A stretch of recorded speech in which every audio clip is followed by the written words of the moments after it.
تو سما کی 17ویں سالگرہ ہے. کرن آپ کو بھی بہت بہت مبارک ہو. جی بہت بہت شکریہ. اور ناظرین آپ کا بھی بہت بہت شکریہ کہ آپ نے ہمیشہ سے ہی سما پر بھروسہ کیا, اس پر اعتبار کیا, اور ہم نے پوری کوشش کی کہ انتھک محنت کے ساتھ, جد و جہد کے ساتھ خبریں آپ تک پہنچائیں. اور یہ سفر 17 سال سے جاری ہے اور انشاءاللہ تعالی یہ سفر ایسے ہی یوں ہی جاری رہے گا. تو ایک بار پھر ہمارے اوپر اعتبار کرنے کے لیے بہت بہت شکریہ. سما کی کامیابی کا ہر طرف ہی چرچا ہے, ہر کوئی اس کا معترف ہے. پاکستان کے لیڈنگ نیوز چینل سما کی 17ویں سالگرہ پر اسلام آباد آفس میں ایک تقریب سجائی گئی, جہاں مہمان خصوصی وفاقی وزیر اطلاعات عطا اللہ تارڑ تھے. اس موقع پر ویژن گروپ کے ڈائریکٹر عبدالرافع, سما ٹی وی کے صدر ندیم ملک نے مل کر کیک کاٹا. سما فیملی کے ارکان بھی ایسے میں پیش رہے.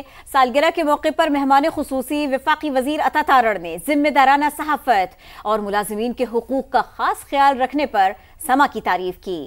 سما کے صدر ندیم ملک کے سوال پر وفاقی وزیر اطلاعات نے یقین دلایا کہ حکومتی سطح پر صحافیوں کی انشورنس پالیسی بھی یقینی بنائی جا رہی ہے. مزید آپ کو مناظر دکھا دیتے ہیں اسلام آباد آفس میں ہونے والی تقریب کا احوال. شکر گزار ہیں کہ آپ نے اس موقع پہ جو ہے وہ ہماری جو کیک کٹنگ سیرمنی ہے اس میں چیف گیسٹ کے طور پہ تشریف لائے. ہمارے پریزیڈنٹ جناب ندیم ملک صاحب جو ہیں وہ خصوصیت سے اس بات کے خواہش مند تھے کہ آپ تشریف لائیں, اور آج ان کے ساتھ طلعت حسین صاحب اور عبدالرافع جو ہماری آرگنائزیشن کے ایک کی شخصیت ہیں, عبدالعلیم خان صاحب کے بیٹے ہیں, وہ آج خاص طور پہ یہاں آئے. میں ان کا بھی شکر گزار ہوں. میں آپ سے درخواست گزار ہوں کہ آپ پریزیڈنٹ صاحب کے ساتھ اور طلعت صاحب اور رافع صاحب کے ساتھ مل کے کیک کاٹیں. تھینک یو سو مچ. جی رافع صاحب, خالد صاحب. جی سر.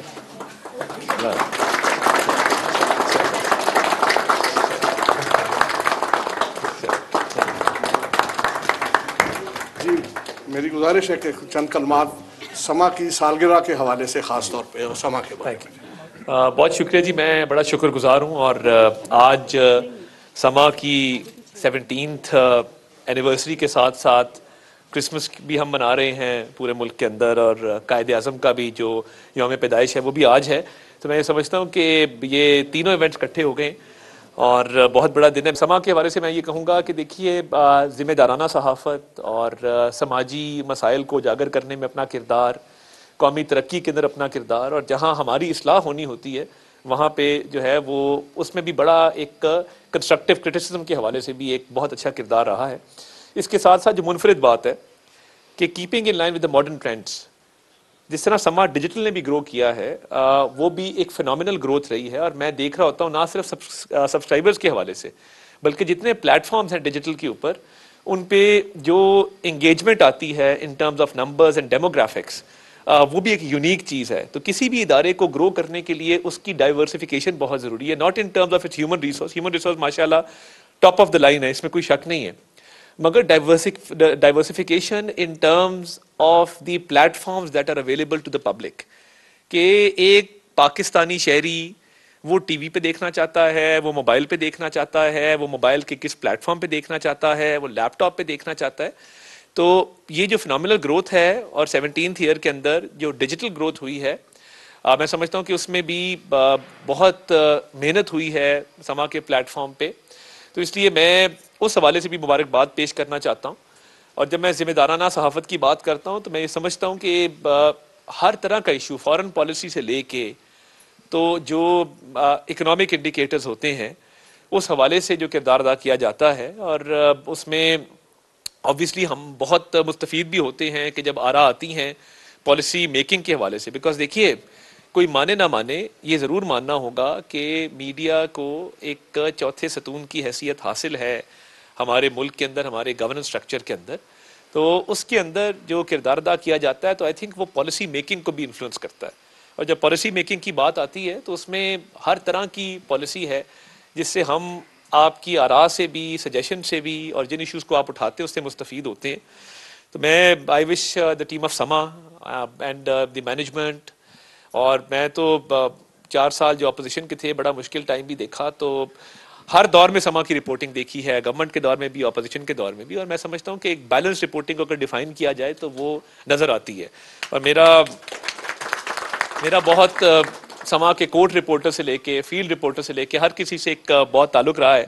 تو میں یہ سمجھتا ہوں کہ وی وش دا ٹیم آف سما آل دا بیسٹ کہ انشاءاللہ تعالیٰ یہ جو اب تقریباً 3 سال بعد 2 دہائیاں ہو جائیں گی تو یہ اگلی دہائی میں جب انٹر ہو تو یہ ایک لیڈنگ ہر پلیٹ فارم پہ ایک لیڈنگ چینل کے طور پہ ہو, ایک لیڈنگ پلیٹ فارم کے طور پہ ہو.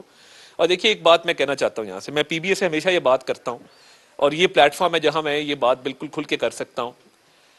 اپنی ہیومن ریسورس اور اپنے امپلائیز کی جو انسینٹیوائزیشن ہے اس حوالے سے میرا خیال ہے جتنا یہ ادارہ خیال کرتا ہے اور کوئی ادارہ خیال نہیں کرتا.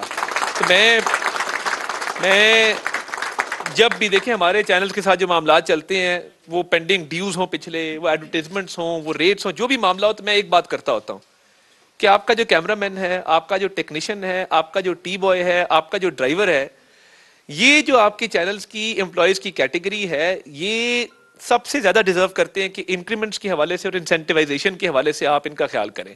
اور یہ میری ڈیمانڈ ہوتی ہے, پی بی اے کے چارٹر آف ڈیمانڈ, مجھے نہیں یاد کہ میں نے پاکستان براڈ کاسٹرز ایسوسی ایشن سے میٹنگ کی اور یہ ایشو ٹیک اپ نہ کیا ہو. تو میں اس بات کی بھی تعریف کرنا چاہتا ہوں کہ جو امپلائیز کا یہاں خیال رکھا جاتا ہے اور ان کے حقوق کا تحفظ کیا جاتا ہے, وہ باقیوں کو بھی اس سے سیکھ کے لیڈ لینے کی ضرورت ہے. تو اس پہ بھی آج خراج تحسین ہے. اور گروتھ کی دیکھیں, دیر از نو گروتھ وداؤٹ انسینٹیوائزیشن. آپ جتنے دنیا کے بڑے بزنسز دیکھیں گے, بزنس مین دیکھیں گے, انہوں نے گروتھ کی ہے, انہوں نے جب جزا سزا کا نظام وضع کیا ہے یا اپنے امپلائیز کو انسینٹیو دیا ہے, تو that's the way to grow. تو بہت ساری نیک تمنائیں ہیں. آئی وش دا ٹیم آف سما, دا مینجمنٹ آف سما آل دا بیسٹ کہ یہی اچھا کام کرتے رہیں اور جہاں پہ ہماری اصلاح ہو سکتی ہے وہاں پہ ہماری اصلاح بھی کرتے رہیں, رہنمائی بھی کرتے رہیں. میں تو ملک صاحب سے, طلعت صاحب سے بھی رہنمائی ہم لیتے ہیں کہ چیزیں کیسے بہتر کی جا سکتی ہیں.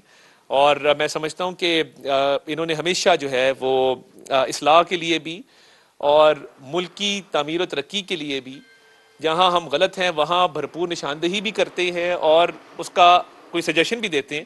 تو میں پوری ٹیم کا, پوری مینجمنٹ کا بہت شکر گزار ہوں دل سے, اور میں چاہتا ہوں کہ یہ چینل آگے بڑھے. And I wish them all the best for the future. بات تھوڑی لمبی ہوگی, بہت بہت شکریہ. بہت شکریہ جناب. آپ نے جو انسینٹیوائزیشن کی بات کی, عبدالعلیم خان صاحب کو میرے خیال میں جتنا اس کا ادراک ہے شاید کسی اور کو یہاں پہ نہیں ہے, اور یہی وجہ ہے کہ وہ سسٹم یہاں پہ رائج ہے. میں درخواست کروں گا سما کے پریزیڈنٹ جناب ندیم ملک صاحب سے کہ وہ باضابطہ طور پہ آپ کا شکریہ بھی ادا کریں. طارق صاحب آپ کا تو خاص طور پر شکریہ, کیونکہ انفارمیشن منسٹر کا اپنے جرنلسٹ کے ساتھ جو ہے وہ جو چولی دامن اردو میں کہتے ہیں نا, وہ والا ساتھ ہے. کبھی بھی مشکل میں آئے تو پہلے سب سے نظر جو ہے وہ انفارمیشن منسٹر کی طرف جاتی ہے کسی بھی جرنلسٹ کی کہ معاملے کا حل یہاں سے نکلائے گا. تو آپ کی یہاں موجودگی میں شکریہ تو آپ کا ادا کرنا ہے, لیکن ایک جرنلسٹ کے ذہن میں پہلے تو 1-2 باتیں سوال والی یا کوئی اپنے پروفیشن سے متعلق ہی آتی ہیں. ایک تو آپ وہ پیکا لاز کے اوپر جو کچھ کر رہے ہیں اس کے اوپر درخواست یہ ہے کہ کچھ ایسا نہیں ہونا چاہیے جو جرنلسٹ ہے اس میں رگڑے میں آ جائے. تو یہ تفریق برقرار رہنی چاہیے کہ سوشل میڈیا کے اوپر پروپیگنڈا میں کون ہے اور جرنلسٹ اپنی رائے دینے والا, اس میں تفریق برقرار رہنی چاہیے. اور ایک جو جرنلسٹ یا ہمارے ورکرز ہیں, کیمرہ مین ہیں یا اسسٹنٹس ہیں, ان کی دورانِ اپنی ڈیوٹی کے جن کی وفات ہو جاتی ہے یا سیریس انجریز آ جاتی ہیں, اس کے اوپر اگر حکومتی سطح کے اوپر کوئی انشورنس کا میکنزم ہو تو یہ شاید آپ نے جو سما کا تذکرہ کیا, سما کرتا ہے اپنے امپلائیز کے لیے, لیکن حکومتی سطح پر ہو جائے تو شاید پوری کمیونٹی کا بھلا ہو جائے. اس پہ میں ہمارے صاحب مستر سے گزارش یہ ہے کہ وہ ہم نے ہیلتھ انشورنس جو ہے وہ ہم نے اگلے سال کا بھی پریمیم ادا کر دیا ہوا ہے. کسی جرنلسٹ کو کوئی ہیلتھ کا ایشو ہوتا ہے تو اس کی سرجری سے لے کے خدا نخواستہ اگر کسی کو کینسر ہے, کیمو تھراپی تک تمام اخراجات حکومت برداشت کرتی ہے. اور وہ ہم نے اس کا پراپر ایک نظام وضع کر لیا ہے, پیمنٹ کر دی ہے. اس کا تو بڑا افیکٹو میکنزم ہے, اور میں نے اس دفعہ فائنانس منسٹر کو سپیچ میں باقاعدہ اناؤنس کروایا. جب فائنانس منسٹر کی بجٹ سپیچ ختم ہوئی, آخری چیز انہوں نے ہیلتھ انشورنس کی کہی تھی, اور وہ چل رہا ہے بڑے فعال طریقے سے. اگر کوئی ایشو ہے تو ہمیں فیڈ بیک بھی آتا ہے. میڈم نیئر کیونکہ نیشنل پریس کلب میں بڑا کردار اپنا ادا کرتی ہیں بطور الیکٹڈ ممبر کے, تو ہمارا ان سے بھی رابطہ رہتا ہے کہ اگر پریس کلب کے تحت بھی کوئی صحافی جس کے پاس کارڈ ہے, اس میں مزید کوئی ایکریڈیٹیشن نہیں چاہیے, جس کا کارڈ بنا ہے کہ وہ صحافی ہے, ہم ان کو اکوموڈیٹ کرتے ہیں ہیلتھ انشورنس میں. بٹ یہ بات آپ کی ٹھیک ہے کہ اگر دوران ڈیوٹی, دوران سروس اگر کسی کی خدا نخواستہ کو وفات ہو جاتی ہے, اس حوالے سے پالیسی بنانے کی ضرورت ہے, اور میں سمجھتا ہوں کہ وہ بالکل بنائی جائے گی. جہاں تک پیکا لاز کا تعلق ہے. دیکھیے اس ملک میں جب کرمنل پروسیجر کوڈ بنا, پینل کوڈ بنا, یا جو آپ کے باقی قواعد و ضوابط بنے, وہ انگریز کے دور میں بنے کہ جب چوری, ڈکیتی, ان چیزوں کو, مرڈر, ان کے لیے ایز اے کاؤنٹر میجر کہ جی یہ لاز اس کو ریگولیٹ کریں گے, یہ جزا سزا کا نظام ہوگا. اب مسئلہ یہ ہے کہ ڈیجیٹل ڈومین کے اندر آپ آج کسی کو غدار ڈکلیئر کر دیں یا خدا نخواستہ گستاخ ڈکلیئر کر دیں اور کہہ دیں کہ جو اس کے گھر کو جلائے گا یا اس کا سر لے کے آئے گا میں شام سے پہلے 2 کروڑ روپے اس کو ادا کروں گا. وہ آپ نے تو کہہ دیا, وہ تیر نکل گیا کمان سے, وہ واپس تو نہیں جائے گا, مگر لوگوں کی زندگیاں تباہ ہوتی ہیں, لوگ سائیکولوجیکل مسائل کا شکار ہوتے ہیں, لوگ خودکشی تک جاتے ہیں. اور ہم تو سیاستدان ہیں نا, ہمارا کام ہے برداشت کرنا سارا دن. لوگ جو ٹرولنگ کا ایک سلسلہ شروع کیا گیا پاکستان کے اندر, وہ اپنی جگہ پہ سیاسی تنقید برداشت ہے. کسی کی damage to life, damage to property, privacy invasion, دیکھیں اس پہ کبھی وقت آئے گا کہ اس پہ کوئی نہ کوئی ریگولیشن ہونا ہوگی. بٹ میں اس پہ یہ سمجھتا ہوں کہ جب یہ لاز بنے تو پی بی اے کو, اے پی این ایس کو, سی پی این ای کو, امینڈ کو, نیشنل پریس کلب کو, پی ایف یو جے کو, اس کے علاوہ بھی اگر کوئی ہے, یہ ان تمام ہماری ایسوسیشن سے میرا رابطہ ہے, ان کی انپٹ آئے. بٹ دیکھیں ہمیں ڈیفائن کرنا ہوگا کہ what is permissible, what is not, because ایک اب ڈیجیٹل ڈومین ہے. انفارچونیٹلی ٹائم آگے بڑھ گیا مگر ہمارے ریگولیشنز, لاز جو ہیں وہ آگے نہیں بڑھے. تو یہ کچھ نہ کچھ اس میں کرنا ہوگا, وہ چاہے ڈیجیٹل رائٹس پروٹیکشن اتھارٹی ہے کہ کوئی نہ کوئی کاؤنٹر میجر ہو, ادروائز تو اس معاشرے کے اندر لا لیسنس, انارکی پھیلے گی. اس پہ میں چاہتا ہوں کنسنسس پیدا ہو. صحافی قطعاً اس چیز کا ٹارگٹ نہیں ہے, مگر اب یہ ہوا ہے کہ صحافت کی آڑ کے اندر بہت سارے لوگ جو ہیں وہ یہ سمجھتے ہیں کہ ہمارا رائٹ ہے کہ اگر ہم کوئی گالی دیتے ہیں اور اس پہ 1 لاکھ ویو آتا ہے اور پروموشن ملتی ہے اور ایک پیرلل اکانومی ہے کہ ہم ڈالرز میں اس میں پیسے کما لیتے ہیں, تو ہمارا یہ رائٹ ہے کہ ہم صحافی بھی کہلائیں, ہمارے پہ ایڈیٹوریل چیک بھی کوئی نہ ہو, کانٹینٹ کنٹرول بھی کوئی نہ ہو, اور جو ہم چاہیں جس مرضی القابات سے جس مرضی کو نواز دیں. تو اس پہ میں چاہوں گا کہ یہ دیکھیں ہمارا اکیلے کام نہیں ہے. معاشرے کی پروٹیکشن, آنے والی نسلوں کی پروٹیکشن, اور ہمارے جو بچے آنے والے ان کی پروٹیکشن, اس پہ کوئی نہ کوئی ریگولیشن کی ضرورت ہے. جس طرح پیمرا بنا ہے, چینل لائسنس بھی لیتے ہیں, چینل کمپلائی بھی کرتے ہیں. اب مجھے یہ بتائیے کہ اگر میں آج ایک ویلاگ شروع کرتا ہوں اور میں مہینے کا لیٹ سپوز $15,000-20,000 کماتا ہوں پاکستان میں رہتے ہوئے, کیا اسٹیٹ آف پاکستان کو یہ حق حاصل نہیں ہے کہ اس پہ کوئی نہ کوئی ٹیکس میں ادا کروں پاکستان کو؟ یا یہ ایک فری سروس ہے کہ میں انارکی بھی پھیلاؤں اور میں اپنے آپ کو رجسٹر بھی نہ کروں اور میں پاکستان میں ٹیکس بھی ادا نہ کروں؟ میں جب ایکسپیکٹ کرتا ہوں کہ ایک انڈسٹری والا ٹیکس دے گا, ایک بزنس مین ٹیکس دے گا, ایک تاجر ٹیکس دے گا, تو میں نے موبائل اٹھایا ہے اور میں لاکھوں ڈالر کما رہا ہوں تو اس پہ مجھے ٹیکس لاگو نہ ہو. تو دیکھیے اس کا فریم ورک ایسا ہونا چاہیے جس میں ایک ٹیکسیشن کی رجیم ہے کہ کچھ نہ کچھ اسٹیٹ آف پاکستان کو آئے اگر باہر سے ڈالر پاکستان کے اندر آ رہے ہیں. مگر مجھے پتا ہے آج کا نظام ایسا ہے کہ باہر ہی اکاؤنٹ ہیں, باہر ہی پیسے ٹرانسفر ہوتے ہیں, لیتا کوئی اور ہے, ٹرانسفر کسی اور کے پاس ہوتے ہیں. یہ لمبی ڈیبیٹ ہے, میں کافی لمبی بات ہو گئی, بٹ آئی ایشور یو کہ اس پہ جو بھی سسٹم بنے, ہم چاہتے ہیں کہ ان تمام باڈیز کی انپٹ آئے, سجیشنز آئیں, اور اس کے بعد ایک ویل میننگ پریکٹیکل اس پہ رولز اور لا بنے تاکہ معاشرے کے اندر جو بدامنی ہے اس کو کسی طریقے سے روکا جا سکے. بہت شکریہ جی, تھینک یو ویری مچ.